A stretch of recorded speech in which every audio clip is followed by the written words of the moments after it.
Hey everyone, I'm Tom and welcome to the channel. Today we are having a little bit of an episode in the dark. There have been some pretty crazy summer thunderstorms in my area today, and my power has been out for a little bit now. I don't know when it is going to come back on, but I did want to at least be able to record this video with the little bit of sunlight I still have coming in through my window before it got dark, so that maybe I still had a hope of getting this edited and ready for tonight, which is when I normally release this. But today is going to be my monthly wrap up, and May is one of those months where I did not read as much as I normally would, especially in quality or in quantity, but the quality was still rather high. And actually thinking about it, The Lonesome Crown, which is the first book I'll go ahead and talk about here. So that is The Lonesome Crown by Brian Lee Durfee, book 3 of the Five Warrior Angels trilogy. And the first book that I did finish in the month of May is like a 1,100 page book. So even on the quantity side, I guess it was probably pretty decent. But what can I say about The Lonesome Crown other than it was a fantastic journey? I thought it ended the series really well. I gave it a 4-star rating.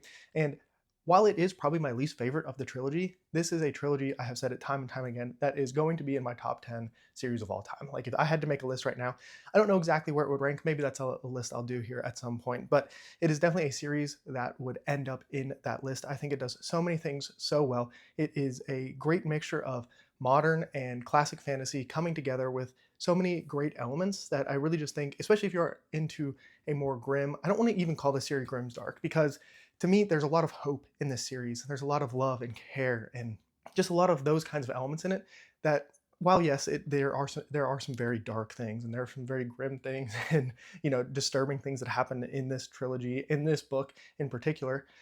I don't know if I would call it grimdark necessarily. I know that is one of those topics that like people talk about and go back and forth on and everything. But what I will say about this book in particular is the ending absolutely was fantastic. Like the legitimate like last two chapters, even like the last paragraph, for me were like perfect endings, which is not you can't ask for much more in the end from a series where so many series either the ending is just fine or it doesn't deliver exactly what you want. I think this book absolutely ends this series in a satisfying way for me. Obviously, everyone's going to be a little bit different. And I will also say it has an epic level of a battle sequence that happens at the end. It's an extremely long thing. It was almost too long for me personally. That's like a very personal thing for myself where when a series or a book has like a super long drawn out battle scene, it's like we're just like at 10 the entire time. Sometimes it's a little bit too much for me.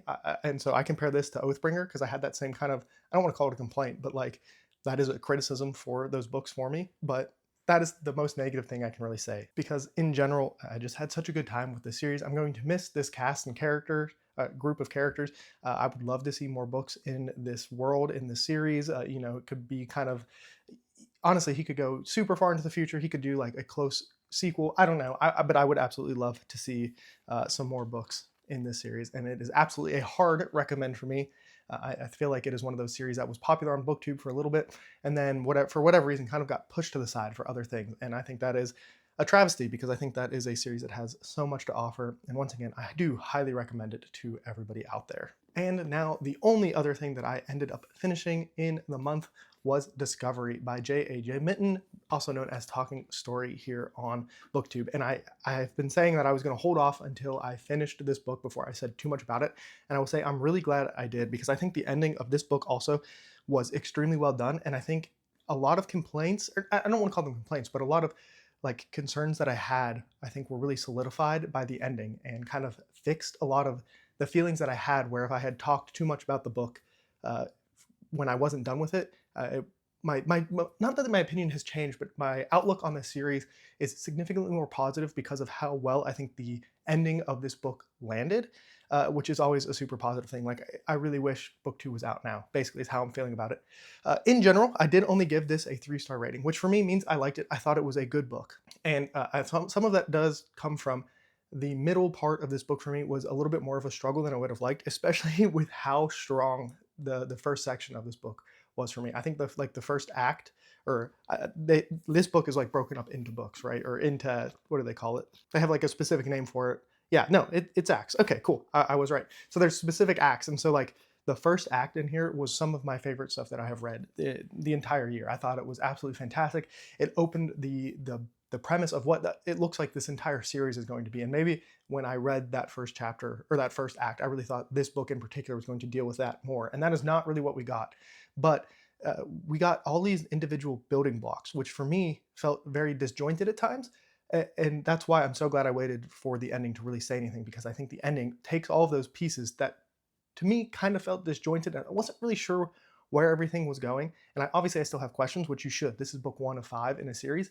I felt that they all got put together so well at the end that like any complaints that I did have, I'm like, oh, okay, this was all done so intentionally. And even though it's done intentionally, it wasn't all my favorite thing, and maybe some of it had to do with like there's a lot of tech stuff going on, and like I'm in tech for work, and so sometimes it's just like exhausting to like hear about AI even more than I do in my normal everyday life, which there is like a strong component of that in this book. But like I said, by the end, everything just fit together, and I was like, oh, this was like masterfully woven so that at the end, when like everything gets tied together, it's like super cohesive and everything makes sense, and you realize like, oh, there are specific elements that all these people and places are going to play off each other.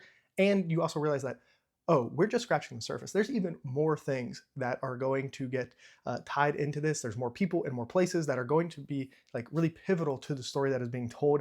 And I'm very interested to see where it goes. This is, the cosmic horror, and this is only the second cosmic horror that I've read. So it definitely had like an uphill battle for me because it's not really a genre that I normally read. It's definitely out of my wheelhouse and everything.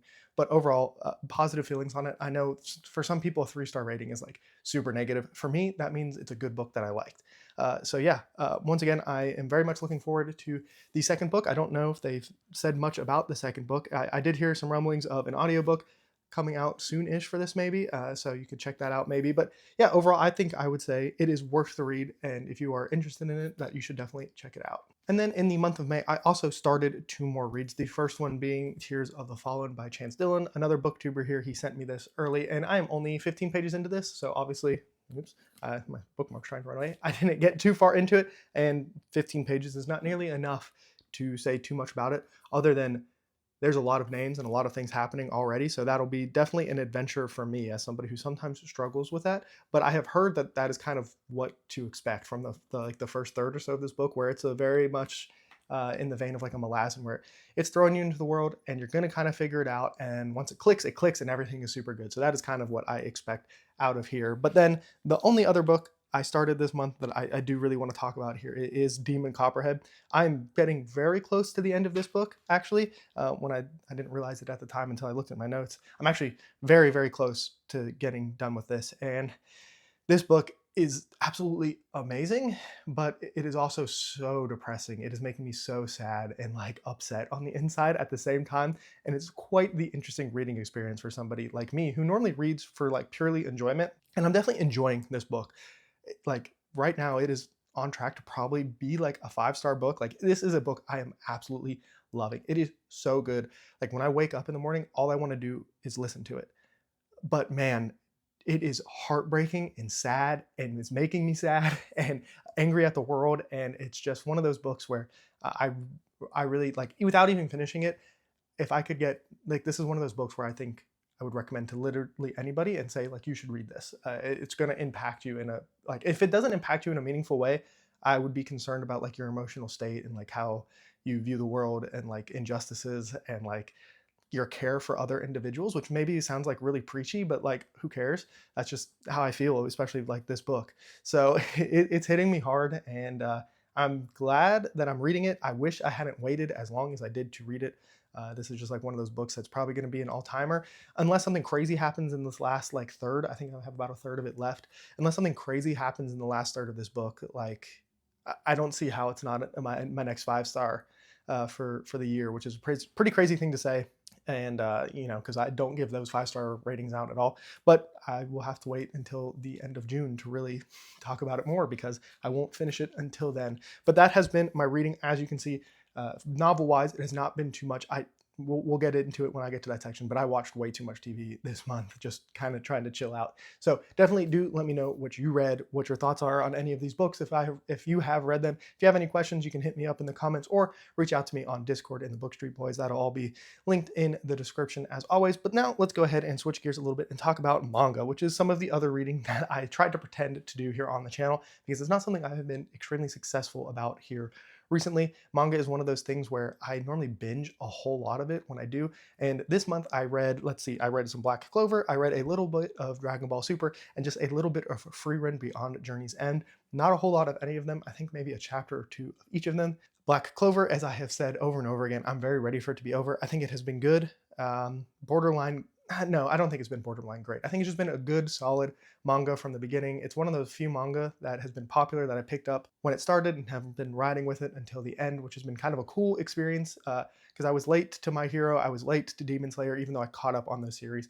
So it has been an interesting journey, like being a part of the Black Clover as soon, from the time it came out. But I'm kind of ready for it to be over. It became a series. I've said this multiple times, but it became a series, or the tone of the series changed in a way that I didn't really want it to. It became more fairy tale-esque, which is fine because I love fairy tale, but it's not what I thought I was going to be getting out of Black Clover, which is fine. It's still really good, and I do enjoy my time reading it, but I am ready for it to be over. Dragon Ball Super continues to be a mixed bag for me.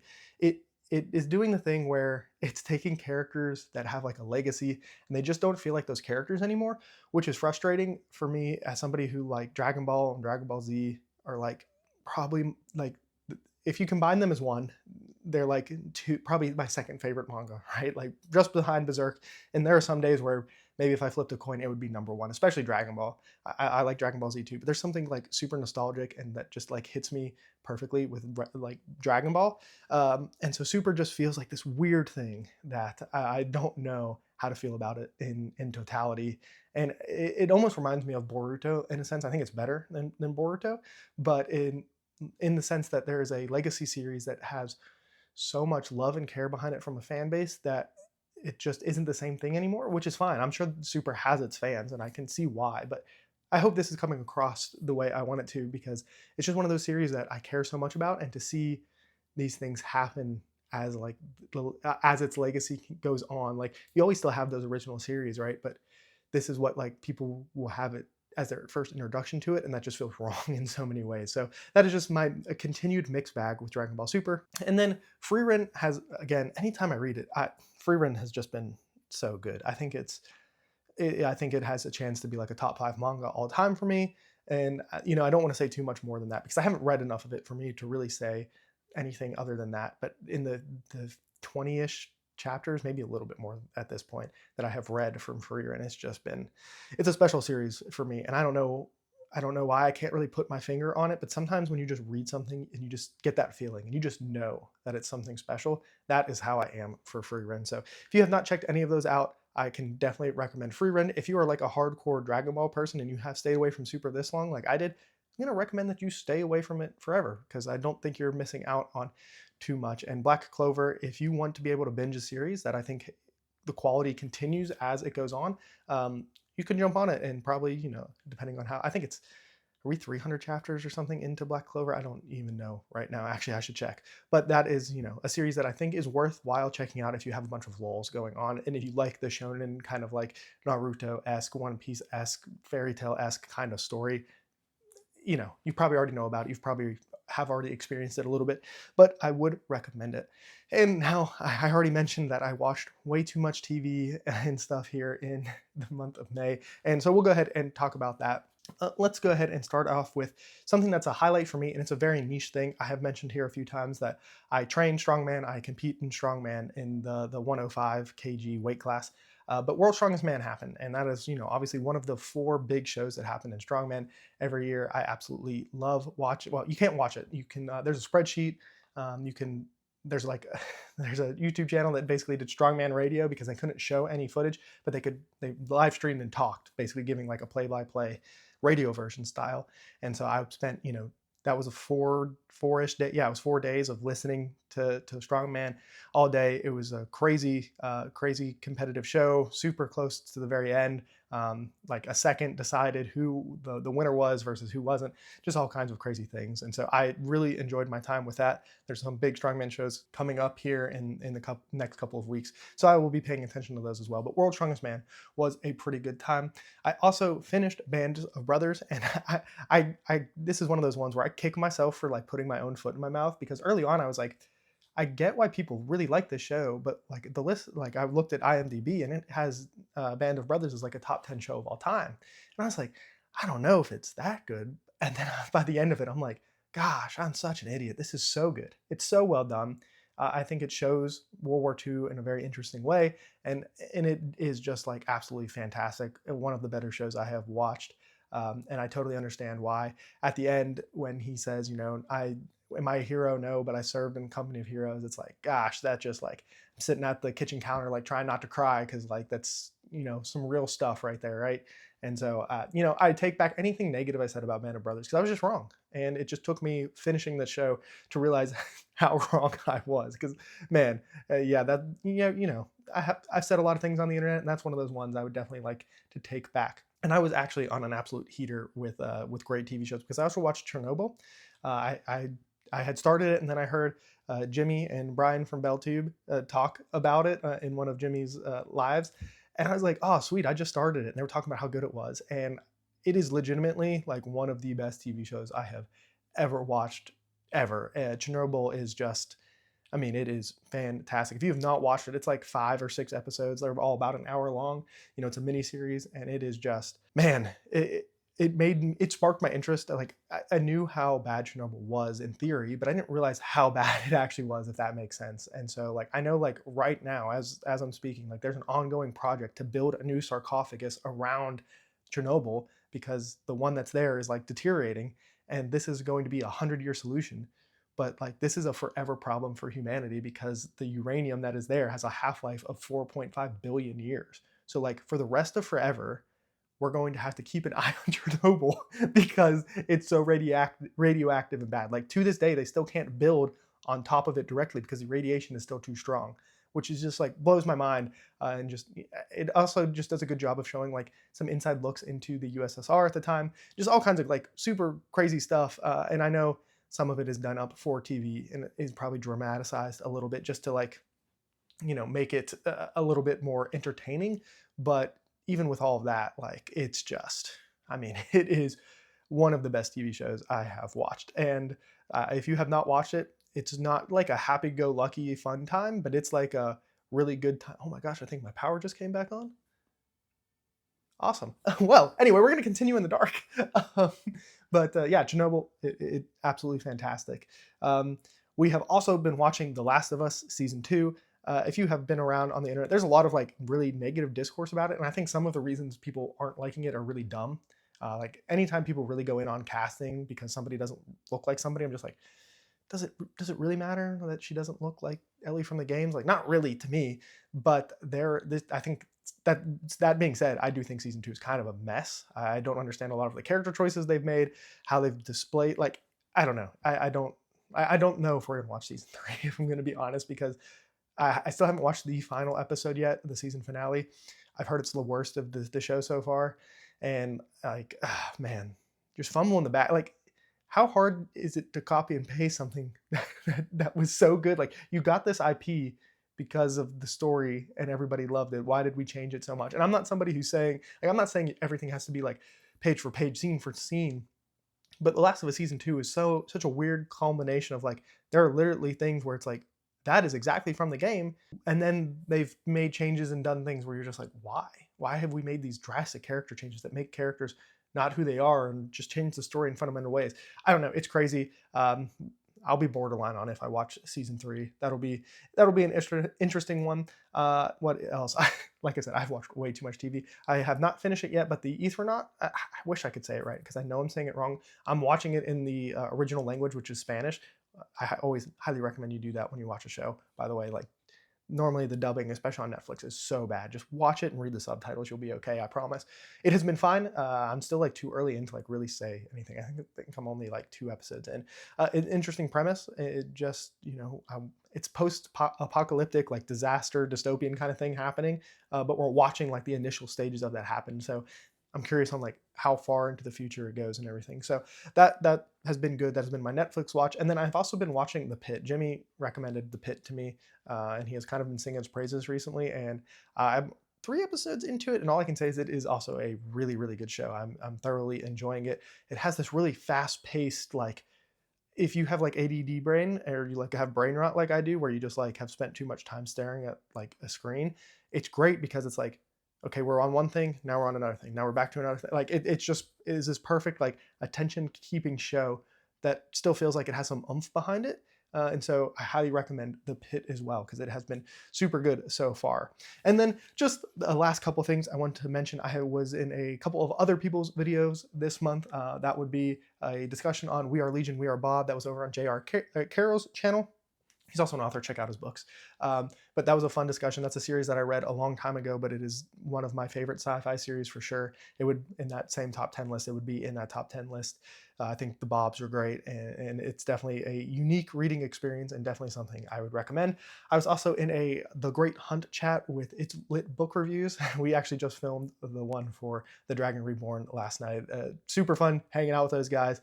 They crack me up, and it's a good time. It's a fun discussion. We go all over the place. We try to keep it, pretty focused on the books, but it is definitely like a sit back, chill. If you're like if you have read the Wheel of Time books, like it's probably fun to go listen to it. You have me. I have read all of the books. I'm like, it's my favorite fantasy series.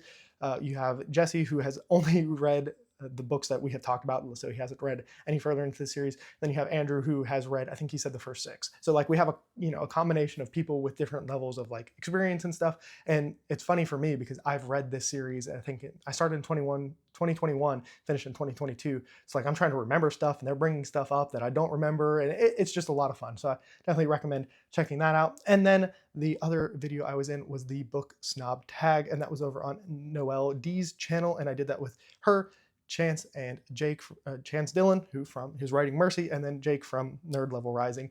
Awesome chat. It was a lot of fun. There at the end, I definitely turned into a little bit of a troll. But no, it was definitely a lot of fun. Definitely recommend checking out everybody I mentioned and all that fun stuff. It's been a fun month, even though the reading was a little bit on the lacking side. If you want to see what my reading plans are for June, you can check out my TBR that I posted a few days ago.